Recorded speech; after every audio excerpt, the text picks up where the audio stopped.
The wedding with no price. The sun had barely risen when the news spread from house to house like sweet smoke. Kofi the farmer was rich. Amma, the quiet girl from the river, was to be his wife. The village buzzed with excitement. Children ran through the streets shouting, "There will be a wedding, there will be a wedding." Women gathered in courtyards to discuss it. "I always knew Kofi was different," one said. "Amma is lucky," another added, shaking her head. "She's not lucky," Nana Essie, Amma's grandmother, said calmly from her stool. "She's loved." Kofi and Amma sat under the big mango tree behind her house. They didn't say much. The breeze danced through the leaves. Chickens clucked softly nearby. Amma finally broke the silence. "Everyone is talking, they can't believe it's true." Kofi smiled.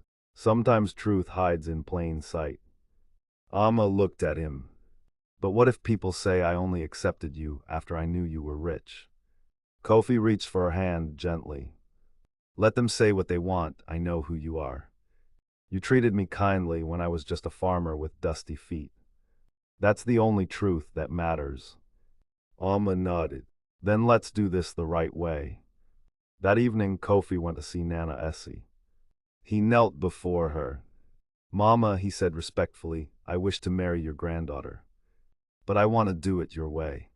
Not the city's way. Please tell me what the bride price is." Nana Essie laughed softly. Her voice was gentle but firm. "My son Amr is not for sale. Her value is not in coins or cows." She leaned closer. "The only bride price I ask is this: keep your word. Be kind to her and do not let your riches become louder than your heart." Kofi's eyes filled with tears. "You have my promise, Mama." The next day, Kofi gathered the elders and made an announcement. "There will be no golden wedding rings. No trucks filled with food, no long list of gifts. My heart was accepted when it wore old clothes and muddy sandals. That is the heart I offer still." Some people whispered, "But he is rich, why not show it? He can afford more." But the chief stood up and said, "Let us not confuse loudness with love. A quiet wedding built on truth is better than a noisy one built on pride."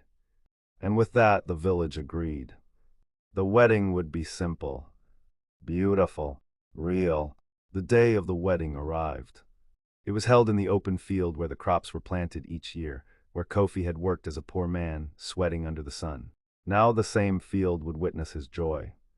The people gathered with drums and dancing. There were no expensive chairs, no big speakers, no cameramen from the city. Just neighbors, cousins, children, elders, and friends.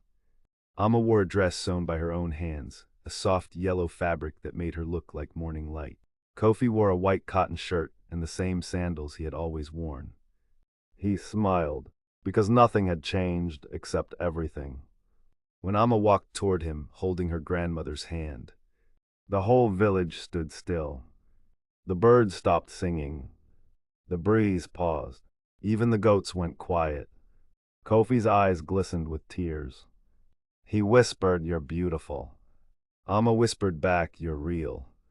The chief stood before them, holding a carved staff. He said only a few words. "May your love stay simple, your truth stay strong, and your heart stay open, no matter how wide your world becomes." And with that, they were married. No papers, no diamonds,